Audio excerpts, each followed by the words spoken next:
Hello and welcome to Inside Iraq. I am Hashim Al-Barra.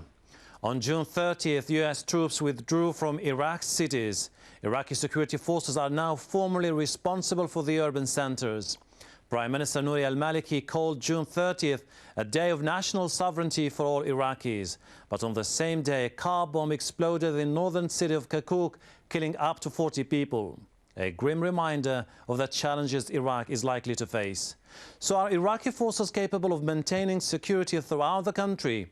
And what will be the consequences of this first step in America's exit strategy from Iraq? Omar Al-Saleh reporting. A new dawn, and just possibly a new hope. It's June 30th, and American troops pull out of Iraq's cities.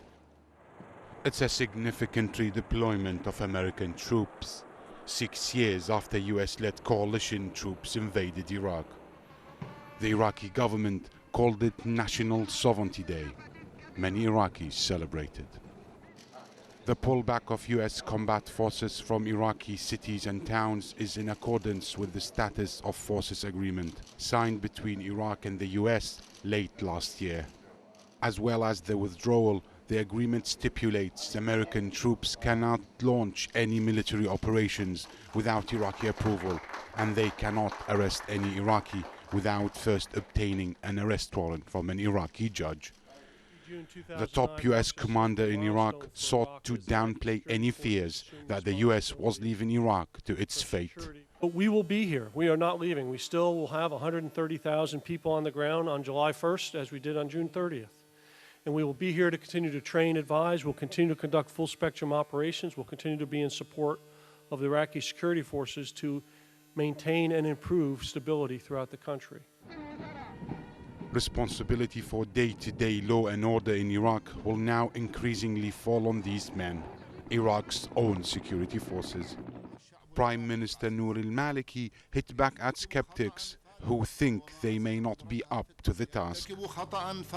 It's wrong to say Iraqi security forces are incapable of providing security and fill the vacuum US troops will leave.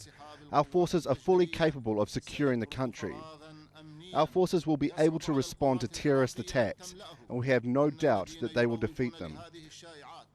US and Iraqi officials have said they expect insurgents to try to take advantage of the pullback to launch more attacks and to test the Iraqi defense forces. 40 people were killed in a bomb blast in northern city of Kirkuk, just hours after the US troops' withdrawal.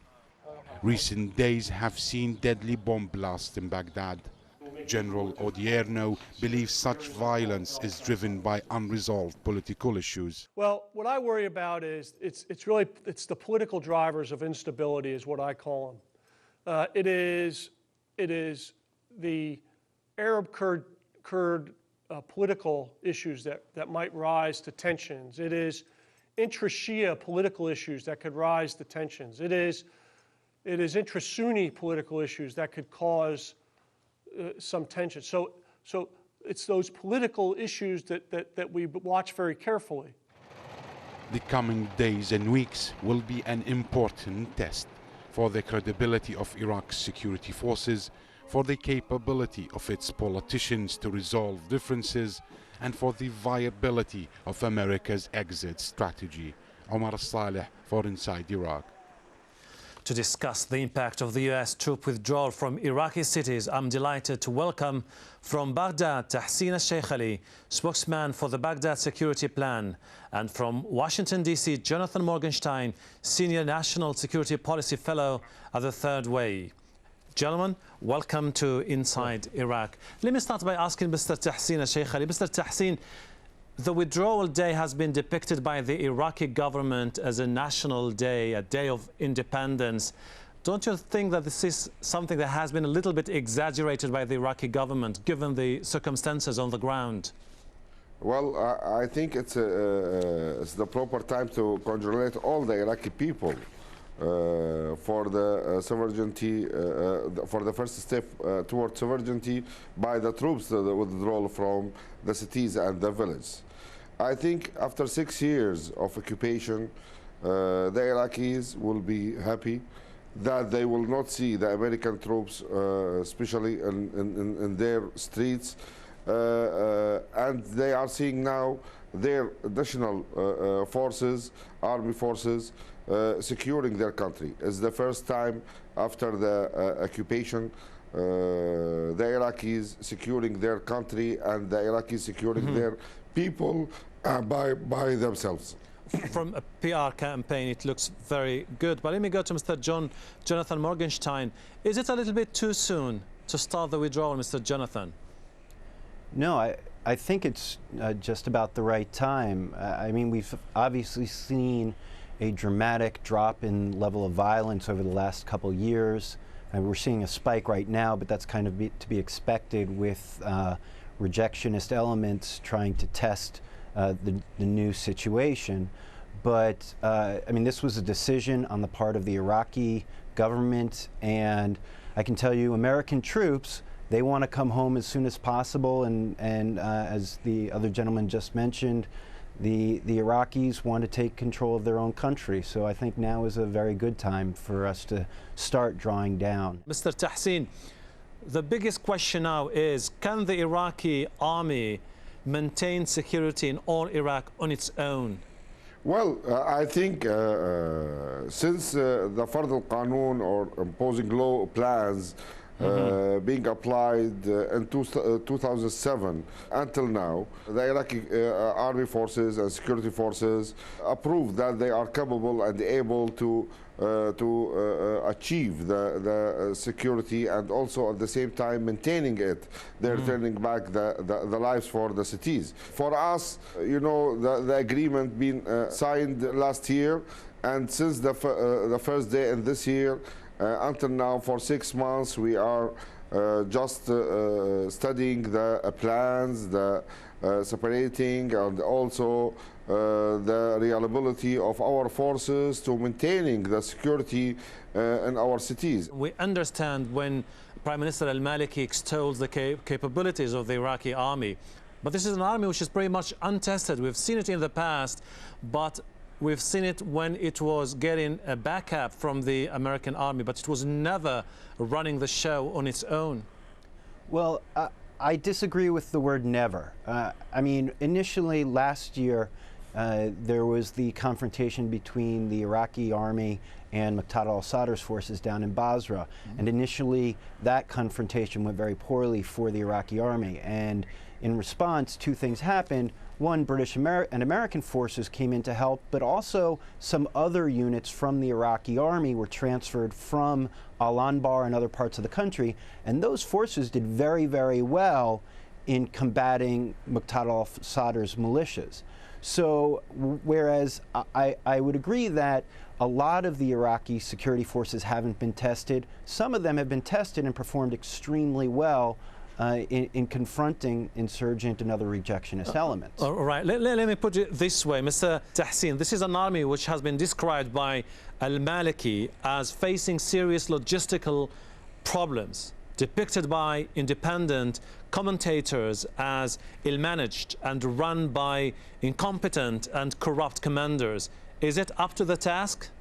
No, I don't think this is the fact. I think His Excellency Al-Maliki, the Prime Minister, approved that he is the capable leader that leads the country towards the sovereignty within the end of his period. From the first day of Al-Maliki government, I was with him. He decided that the security is the first priority for us.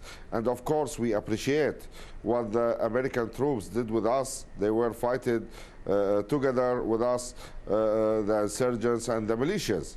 But after a while from the fighting, the reliability of the Iraqi forces being raised and the Iraqi forces being in the front, and the Americans will support them, and we appreciate also the support. But now I think we are capable to do everything by our own. Okay, now we're talking about a process which will have definitely ramifications on Iraq and Iraqis. Mr. Jonathan, as you know, a pullback definitely will set knock-on effects.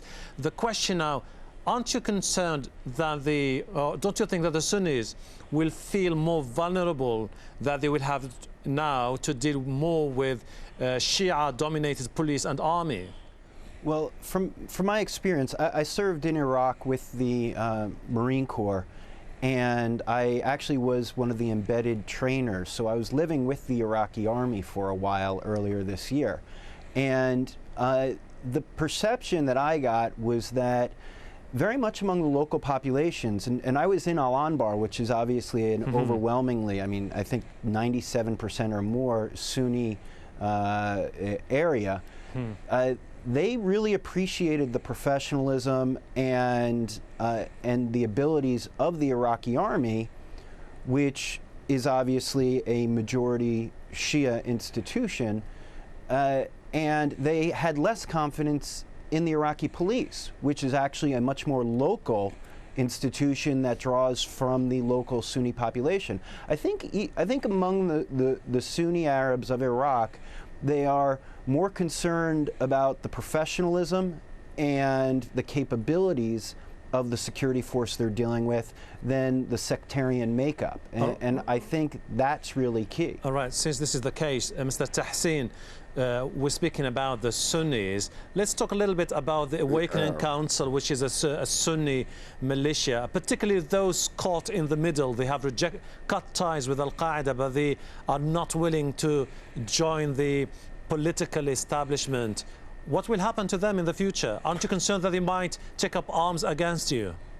Let me just have a little bit comment about what my colleague said in the United States.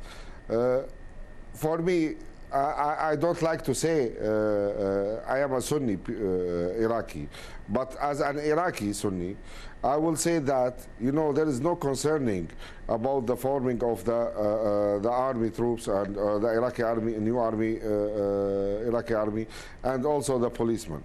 You know, the majority of the Iraqi people are Shia. And of course, most of it will be reflected on any form of any institution. That's why we believe there is no difference between the Shia and Sunni, and all the people will work within one slogan, that their nationality, and they are working for Iraq. So you're expecting more cooperation with the Awakening Councils in the future? Yes. Yes, I think you know, there is a problems and there is obstacles within the political process, maybe for the time being. But we think that the cooperation will be happen for the next future, and all the people will be will put in their mind the national goals. And of course, they have to overcome the differences and the problems that raised here and there due to the secular interests that they are running for. All right, all right. For the parliament. Okay, yes. okay. Let me go to Mr. Jonathan. Jonathan, again, interestingly, we're talking about a society which can be defined in terms of sectarian or ethnic affiliations. What may happen in the future if, for example, there is a dispute between the Iraqi army and the Kurds, particularly in the disputed territory in the north? Well, I think that the Iraqi army does understand the concept of subordination to the civilian authorities. I don't think the Iraqi army is, I mean, as we see in Honduras, likely to make a policy on its own. So the real question with regards to Kirkuk is, can the Iraqi government and the local kind of Kurdish and Turkmen political leaders come to an understanding of how to deal with that very volatile issue? And I don't think it's really a question of the Kurdish militia, the Peshmerga, versus the Iraqi army. It's more a question of, can this be politically resolved at the top? And I think that's the real question. All right. Framing it as the army versus a militia, I don't think that's the accurate description of what the concern would be. All right. The Americans and the Iraqi politicians have been saying in the past that the main issue will be definitely a political, not security. Mr. Tahsin Al-Shekhli, the government of Al-Maliki has put the security pact to a referendum next January. What if the Iraqis decided to vote against it?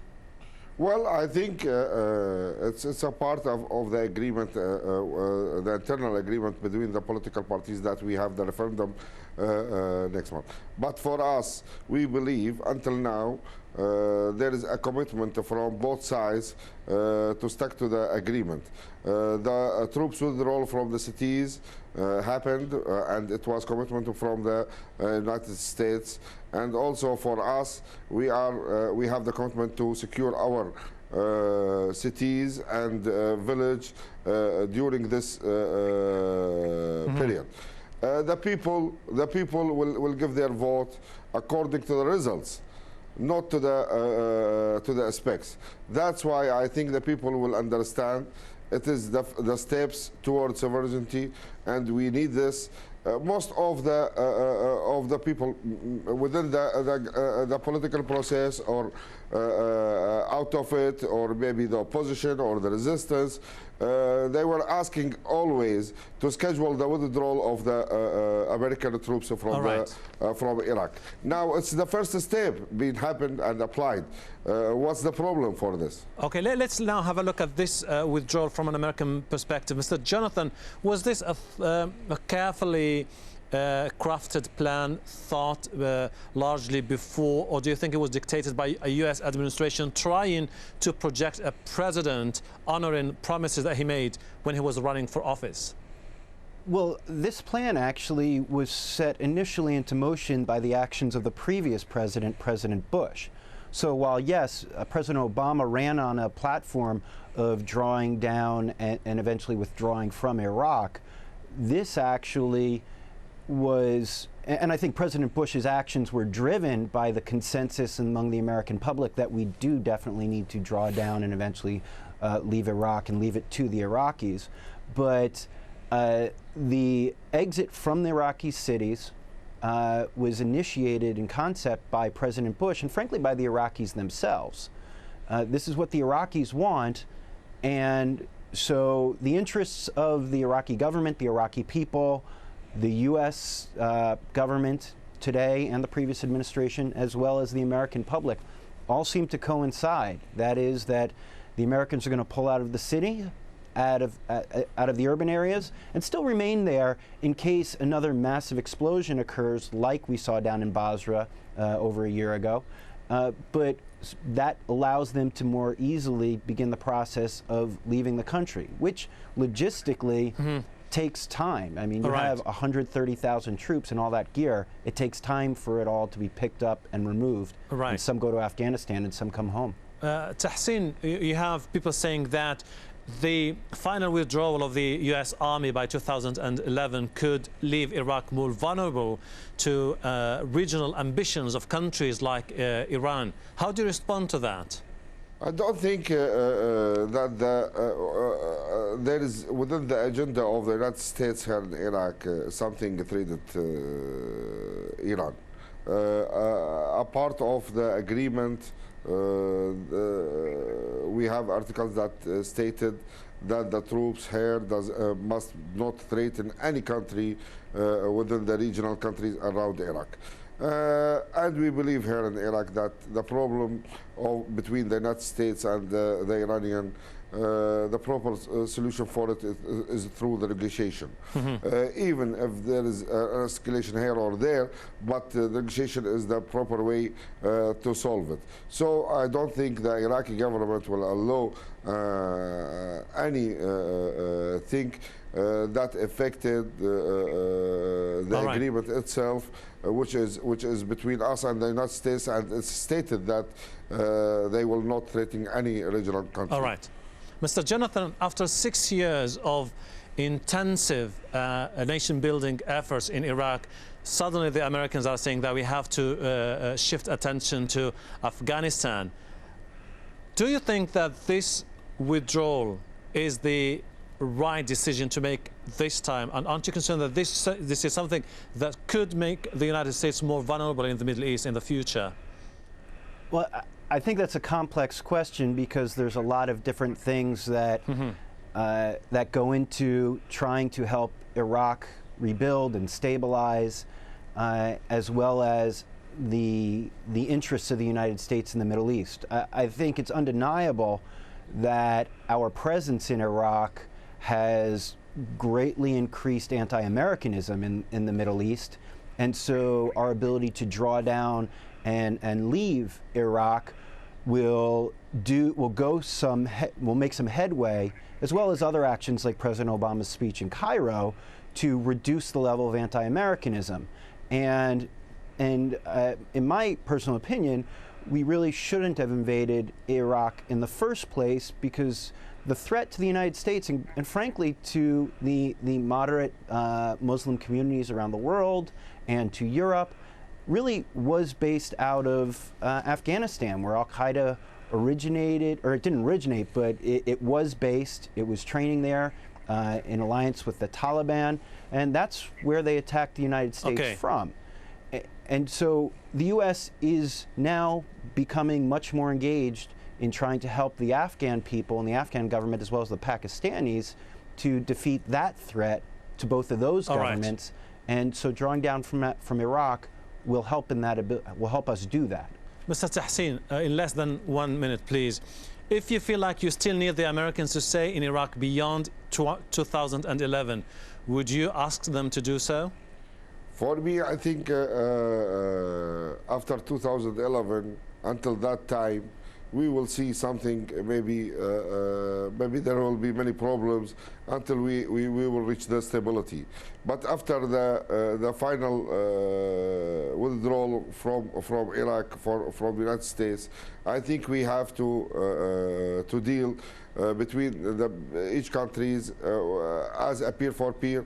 For us, we appreciate what they did, but we think that the future must be cooperated for rebuilding Iraq and maintaining the democracy experiment here in Iraq for the future of our generations, and also for the safety of our people. It will be very interesting to see how things will evolve and events will unfold in Iraq with the withdrawal, and whether the Iraqi army will be up to the task.